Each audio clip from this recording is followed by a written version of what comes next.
નમસ્કાર વિદ્યાર્થી મિત્રો, વેલકમ બેક માય ચેનલ. આપ સૌનું ફરી વખત મારી ચેનલમાં હાર્દિક સ્વાગત છે. વિદ્યાર્થી મિત્રો, આજે આપણે ધોરણ 11ની અંદર આપણું જે રનિંગ ચેપ્ટર છે the unit of life, cell એટલે કે જીવનનો એકમ કોષ, જેની અંદર વિદ્યાર્થી મિત્રો આપણે નવા જ ટોપિકની શરૂઆત એ કરવા જઈ રહ્યા છે. પ્રીવિયસ લેક્ચરની અંદર આપણે જોઈ ગયા પક્ષમાં ને કસા, ઉપરાંત આપણે વાત કરી ગયા તારા કેન્દ્ર અને તલકાઈની. આજનો આપણો જે મુખ્ય ટોપિક છે એ છે રસધાની, વેક્યુલ્સ, જેને આપણે રસધાની તરીકે ઓળખી શકીએ. પોઈન્ટની શરૂઆત કરતાં પહેલાં ચેનલ ઉપર નવા હો તો ચેનલને સબસ્ક્રાઈબ એ કરવાનું ભૂલતા નહીં, અને બાજુમાં રહેલ જે બેલ આઇકોન છે એને દબાવી દેજો, જેથી કરીને નવા વિડીયો માટેની નોટિફિકેશન એ તમને મળતી રહે. તમે નિર્ભેજ માટે અપડેટ થતા રહો, અને ખાસ કરીને અભ્યાસ છે એમાં પ્રગતિ કરો એ માટે ચેનલને સબસ્ક્રાઈબ કરવી એ જરૂરી છે. તો વિદ્યાર્થી મિત્રો, જોઈએ શરૂઆત કરીએ આજના ટોપિકની.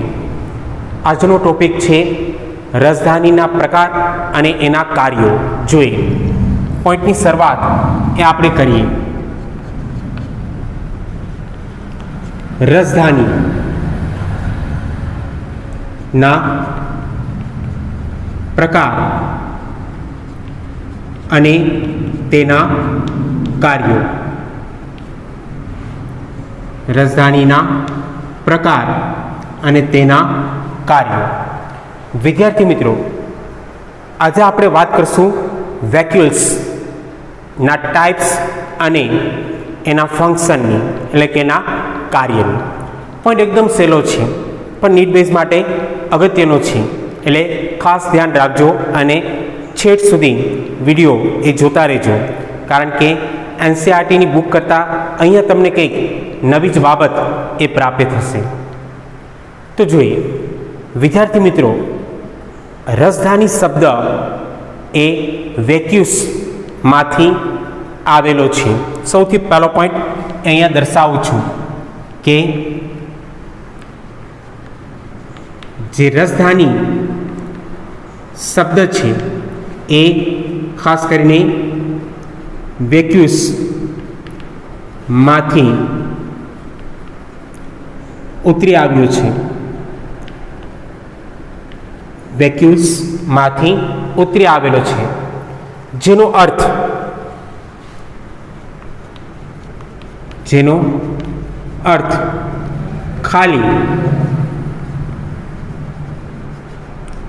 ખાલી એટલે કે એમ્પ્ટી થાય છે. ખાલી એટલે કે એમ્પ્ટી થાય છે. એક ખાલી જગ્યા ધરાવતો ભાગ, એક ખાલી જગ્યા ધરાવતો વિસ્તાર, જેને આપણે રસધાની કહીએ છીએ. અહીંયા આપણે એ પણ કહી શકીએ કે કોષ રસ વિહીન વિસ્તાર. પોઈન્ટ હજી એક ઉમેરવું હોય તો આપણે ઉમેરી દઈએ કે કોષ રસ વિહીન વિસ્તાર. અને આ કોષ રસ વિહીન વિસ્તારને આપણે રસધાની તરીકે ઓળખી શકશું. વિદ્યાર્થી મિત્રો, તો આ જે બાબત હતી એ બાબત એ છે રસધાનીની, જે મોટા ભાગે સેલની અંદર હોય, કોષની અંદર આવેલી આ રચના છે. અને જે રસધાનીની ક્રિયા એ આપણે જોઈએ છીએ. અહીંયા એક સામાન્ય આકૃતિ એ આપણે દોરીએ તો આપણે એટલું કહી શકીએ કે આ જે ભાગ છે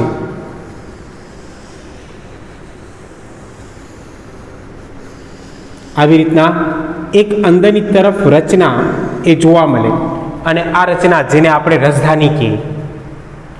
વિદ્યાર્થી મિત્રો, રસધાનીની અંદર જે બહારનો પટલ છે જેને આપણે રસધાની પટલ તરીકે ઓળખી શકીએ.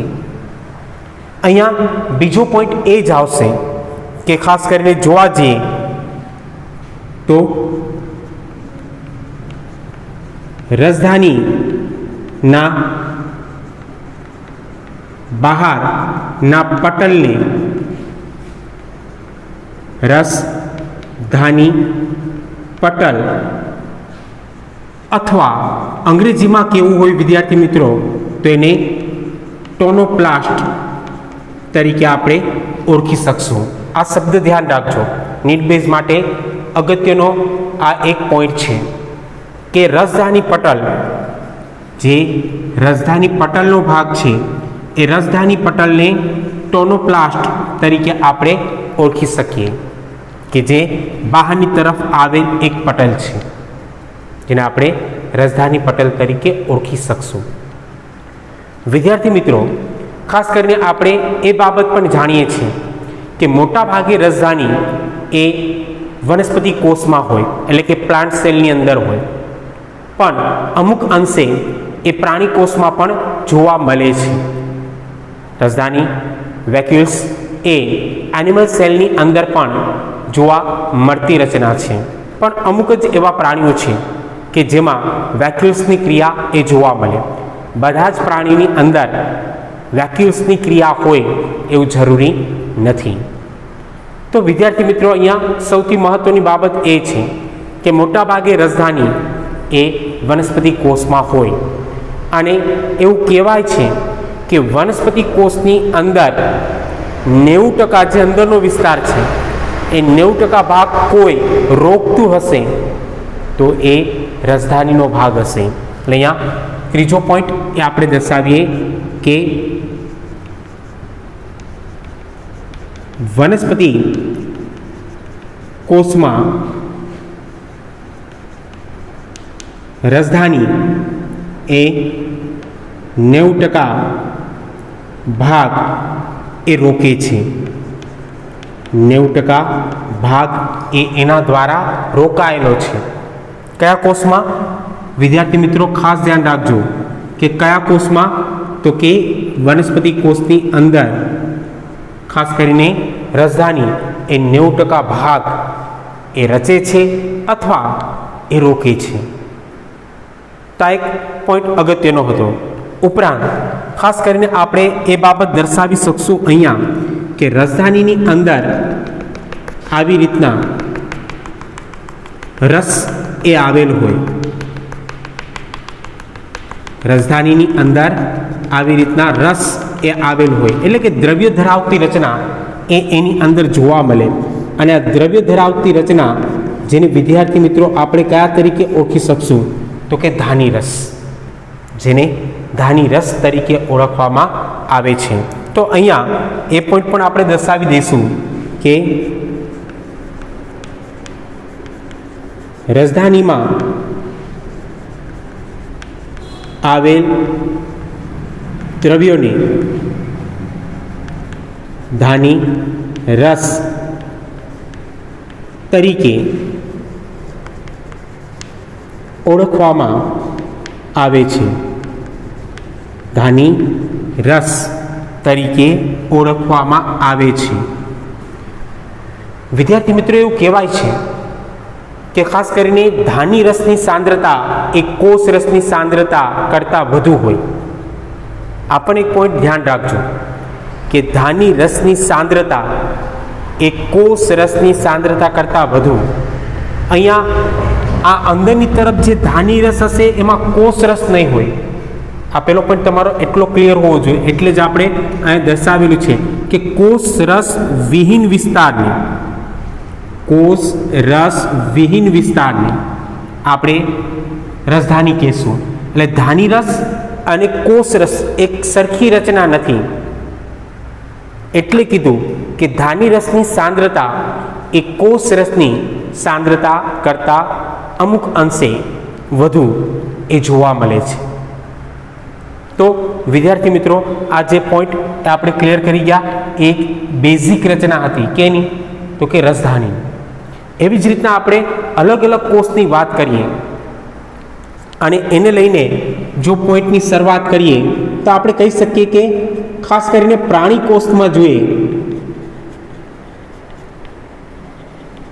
પ્રાણી કોષમાં જોવા જઈએ તો પ્રાણી કોષની અંદર આવેલી રસધાની એ નાની હશે અને ઘણી બધી હશે, ઘણી બધી અને નાની રચના ધરાવે છે. એટલે અહીંયા આપણે દર્શાવશું કે ઘણી બધી અને નાની હોય છે, ઘણી બધી અને નાની હોય છે. જો ઘણી બધી રસધાનીઓ આવેલી હોય અને એ રસધાની એ એકદમ નાની સૂક્ષ્મ રચના એ ધરાવે તો માની લેવું કે કોષ પ્રાણી કોષ જ હોય. જ્યારે એની કમ્પેરિઝનમાં આપણે વનસ્પતિ કોષની વાત કરીએ કે વનસ્પતિ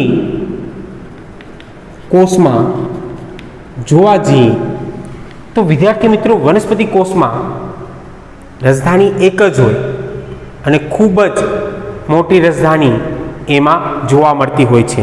એટલે અહીંયા આપણે દર્શાવીએ કે એક જ અને ખૂબ જ મોટી હોય છે, એક જ અને ખૂબ જ મોટી હોય છે. ખૂબ મોટી રચના ધરાવે એટલે જ કીધું આપણે કે વનસ્પતિ કોષમાં રસધાની એ 90% ભાગ એ રોકે છે. એટલે વનસ્પતિ કોષમાં જે રસધાની છે વેક્યુલ્સ છે એક જ હશે અને ખૂબ જ મોટી રચના એ ધરાવશે. પણ અહીંયા સૌથી અગત્યનો પોઈન્ટ એક નિર્બેઝ માટે જોવા જેવું હોય તો આ પોઈન્ટ ખાસ ધ્યાન રાખજો કે વનસ્પતિની અંદર જ એક બીજા કોષ આવેલા હોય છે જેને વર્ધમાન કોષ કહેવાય.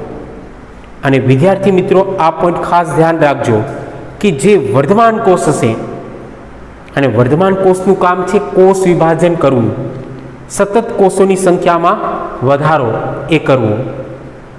તો અહીંયા આપણે એ બાબત દર્શાવી શકશું કે જે વર્ધમાન કોષ છે એમાં રસધાની એ ગેરહાજર હોય છે. એટલે અહીંયા હું એ પોઈન્ટ દર્શાવું છું કે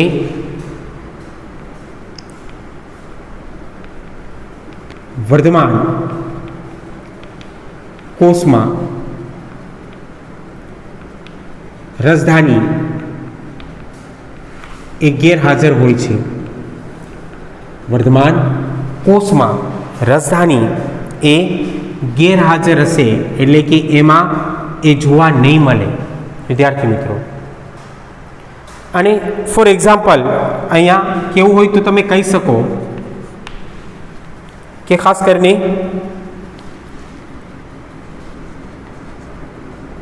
મૂળના ટોચના જે કોષો છે જ્યારે મૂળની શરૂઆત થતી હોય, એક મૂળની શરૂઆત એ થતી જોવા મળતી હોય ત્યારે જે ટોચના બરાબર એટલે કે ઉપર તરફ આગળ વધતા જે કોષ હશે એ વર્ધમાન કોષ હશે. અથવા તમે કહી શકો કે નીચેથી જે શરૂઆત કરતા કોષો છે વર્ધમાન કોષ છે અને વર્ધમાન કોષોમાં ખાસ કરીને રસધાની એ જોવા મળતી નથી. તો આ વાત કરીએ આપણે વનસ્પતિ કોષની અંદર આવેલ રસધાનીની. ત્રીજી બાબત વિદ્યાર્થી મિત્રો એ જોવા જઈએ અહીંયા તો ત્રીજી બાબત છે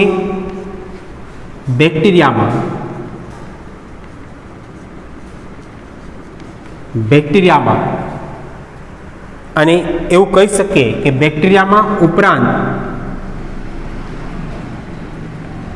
માઇકોપ્લાઝમા એટલે કે પીપીએલઓમાં રસધાની એ ગેરહાજર હોય છે. વિદ્યાર્થી મિત્રો આ ધ્યાન રાખજો કે બેક્ટેરિયામાં અને માઇકોપ્લાઝમામાં રસધાની એ ગેરહાજર જોવા મળે છે. તો અહીંયા આપણે 3 એવા કોષ જોયા, બેક્ટેરિયા કોષ બરાબર, વનસ્પતિ કોષ અને પ્રાણી કોષ કે જેની અંદર અલગ અલગ ક્રિયા એ આપણે દર્શાવી ગયા. અહીંયા પણ એવું કહી શકીએ કે બધા જ બેક્ટેરિયામાં રસધાની ન હોય એવું પણ નથી.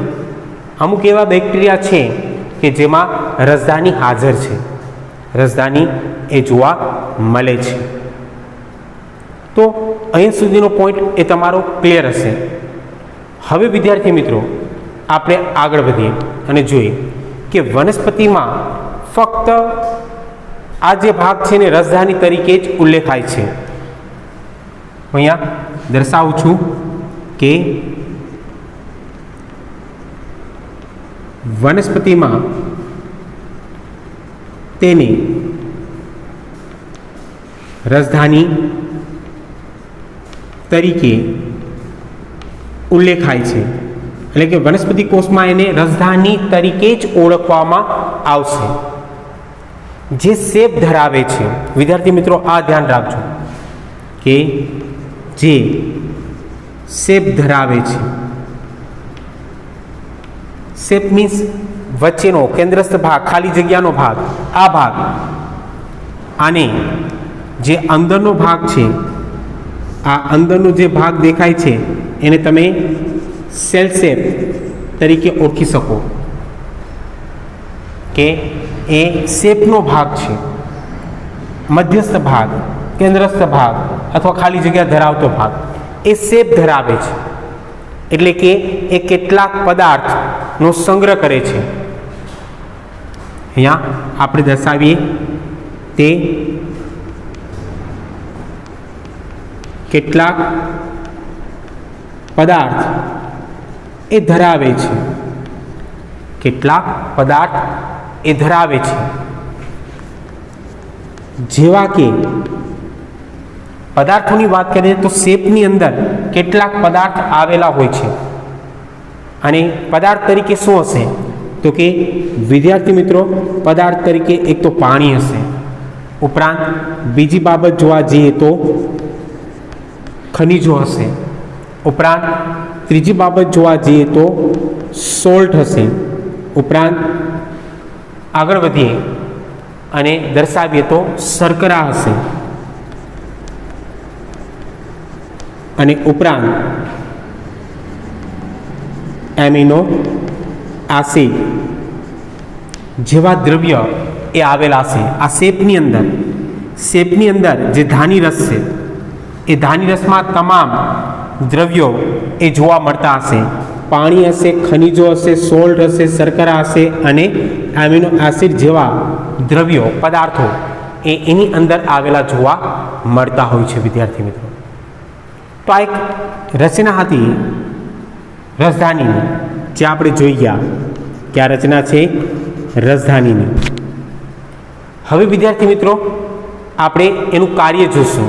એટલે અહીંયા 9 પોઈન્ટ એ દર્શાવશું કે રસધાનીનું કાર્ય. વિદ્યાર્થી મિત્રો રસધાનીનું કાર્ય શું છે તો કે સૌથી પહેલું કાર્ય જોવા જઈએ રસધાનીનું તો અહીંયાથી જ તમને મળી જશે કે રસધાનીનું સૌથી પહેલું કાર્ય છે પદાર્થોનો સંગ્રહ કરવાનો.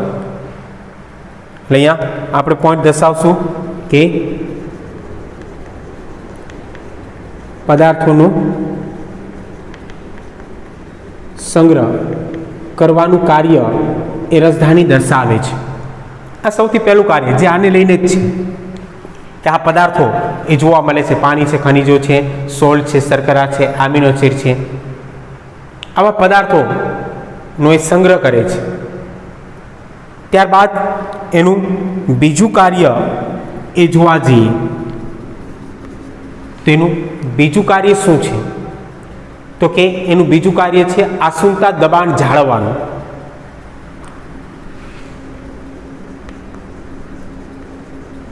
આસુંતા દબાણ જાળવવાનું.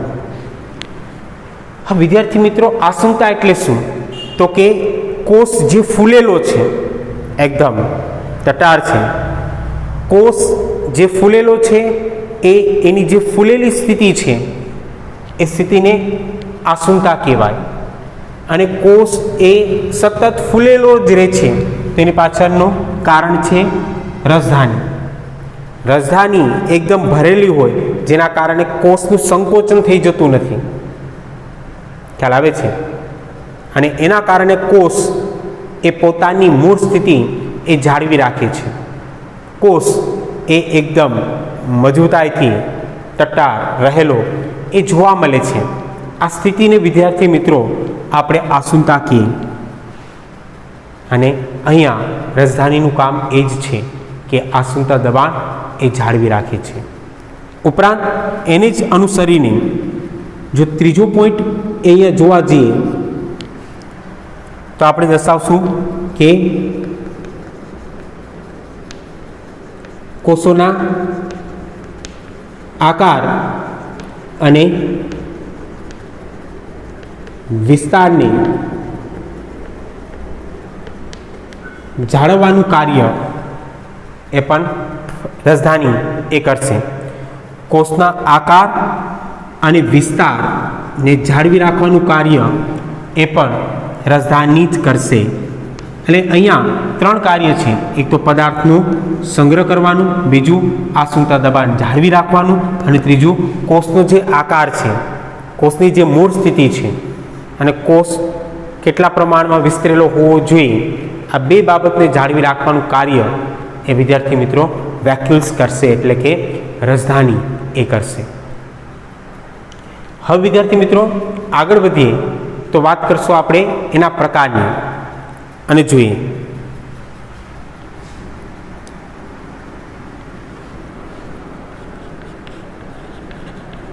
રાજધાની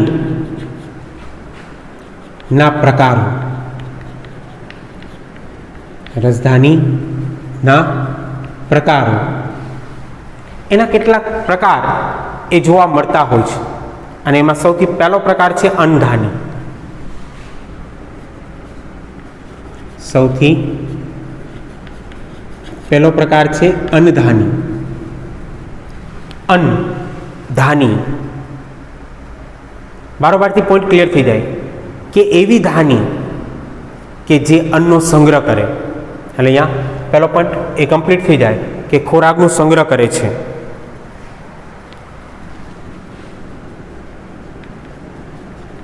ખોરાકનો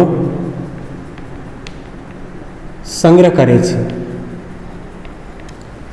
હવે વિદ્યાર્થી મિત્રો ખોરાકનો જે સંગ્રહ છે એ 2 સ્વરૂપે થશે. એક ઘન સ્વરૂપે, એટલે કે ઘન ખોરાક હોય, અથવા પ્રવાહી ખોરાક હોય. અહીંયા આપણે 2 બાબત દર્શાવીએ કે જો ઘન ખોરાક હશે તો એ ઘન ખોરાકને લઈને એને આપણે કયા તરીકે ઓળખી શકશું? તો કે ફેગોસાઇટ્સ. નામ ધ્યાન રાખજો, ફેગોસાઇટ. જો એ અન્નધાની એ ઘન ખોરાક એ ધરાવે તો એને આપણે ફેગોસાઇટ્સ તરીકે ઓળખી શકીએ. અને જો એ અન્નધાની એ પ્રવાહી ખોરાક ધરાવે તો આપણે એને પિનોસાઇટ્સ તરીકે ઓળખી શકશું. પિનોસાઇટ. પિનોસાઇટ તરીકે એને ઓળખવામાં આવશે. તો વિદ્યાર્થી મિત્રો આ સૌથી પહેલો પ્રકાર હતો, એ હતો અનધાનીનો. પણ એકદમ સહેલા છે. હવે બીજો પ્રકાર એ જોઈએ તો બીજો પ્રકાર છે વાયુધાની. બીજો પ્રકાર એ છે વાયુધાની. વાયુધાની એવી ધાની કે જ્યાં વાયુઓનો સંગ્રહ થતો હોય. O2 છે, CO2 છે, જેવા વાયુઓ છે એનો એ સંગ્રહ કરે છે. એટલે અહીંયા પોઈન્ટ આપણે દર્શાવશું કે તે વાયુઓનો સંગ્રહ એ કરે છે. વાયુઓનો સંગ્રહ એ કરે છે. અને વિદ્યાર્થી મિત્રો એનો જે ત્રીજો પ્રકાર છે એ છે આકુંચક રસધાની.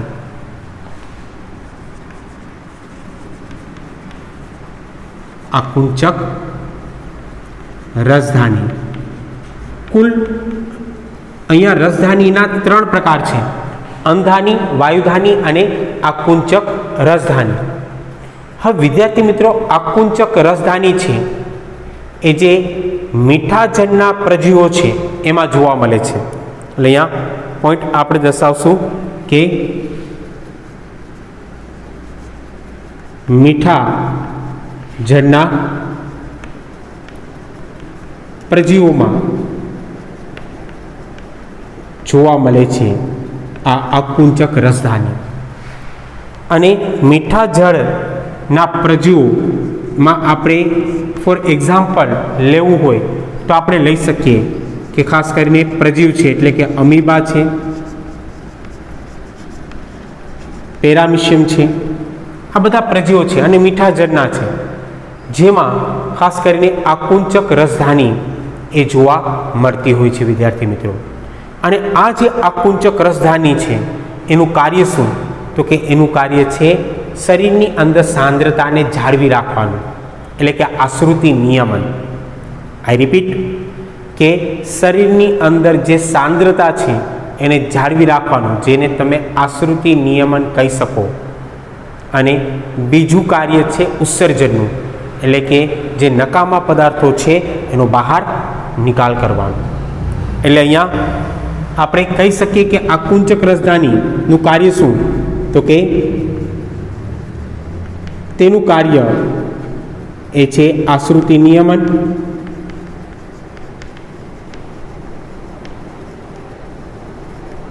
અને ઉત્સર્જનનું છે.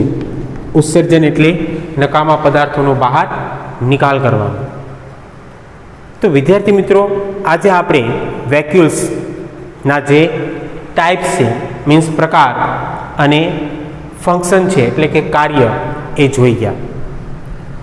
તો આ જે સંપૂર્ણ રચના હતી વિદ્યાર્થી મિત્રો એ આપણે દર્શાવી ગયા રસધાનીની.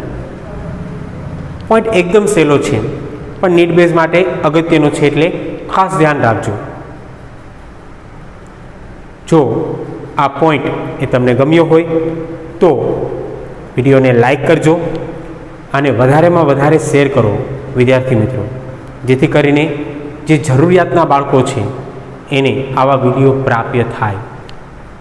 અને હા, કોમેન્ટ કરવાનું ભૂલતા નહીં.